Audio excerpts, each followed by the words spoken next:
तो जी आज जिस चटनी की रेसिपी मैं आप लोगों के साथ शेयर करने वाली हूँ ना, ये बहुत ही स्पेशल चटनी है। और मज़े की बात ये है कि इसको बना के आप 7 दिन के लिए स्टोर भी कर सकते हैं, तो इफ्तार में इसे ज़रूर बनाइएगा। उसके अलावा जी आप इसको स्ट्रीट बर्गर के साथ यूज़ कर सकते हैं। उसके अलावा सैंडविचेस के साथ इसका टेस्ट डबल हो जाता है। और इसके अलावा जी पराठा रोल के साथ भी इसे खा सकते हैं। तो आगे भी जो रेसिपीज़ आप लोग के साथ शेयर करने वाली हूँ उसमें मेन रोल है इस चटनी का। तो मैंने सोचा क्यों ना इस चटनी का राज आपको भी बताया जाए। बहुत ही डिलीशियस चटनी बनती है ये, और बहुत ही लोगों की डिमांड थी इस चटनी के लिए, तो मैंने सोचा इसकी रेसिपी आप लोगों के साथ शेयर करूं। तो वीडियो को एंड तक देखिएगा। चले इसे बनाना स्टार्ट करते हैं।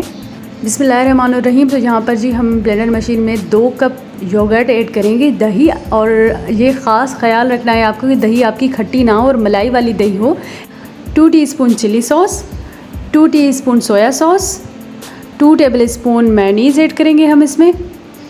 और ये है जी सफ़ेद तिल, जो कि 4 टेबलस्पून हमने इसमें यूज़ करने हैं, और ये मेन इंग्रेडिएंट है इस चटनी का।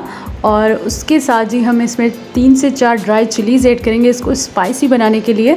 और ये है जी अदरक लहसुन का paste 1 teaspoon, salt according to taste, half teaspoon सफ़ेद ज़ीरा, 2 टेबलस्पून गार्लिक सॉस ऐड करेंगे हम इसमें। आप चाहे तो केचप भी ऐड कर सकते हैं।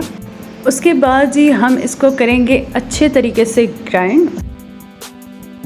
तो जी मज़ेदार सी चटनी रेडी है। बहुत ही क्रीमी चटनी बनती है ये, और इसका टेस्ट इतना ज़बरदस्त टेस्ट है ना।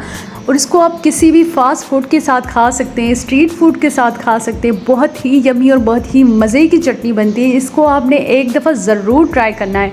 ठीक है जी, तो वीडियो अच्छी लगी है तो वीडियो को लाइक करें। चैनल को सब्सक्राइब नहीं किया तो चैनल को सब्सक्राइब करें, और मुझे इंस्टाग्राम पे भी फॉलो करें। नीचे डिस्क्रिप्शन बॉक्स में उसकी लिंक है।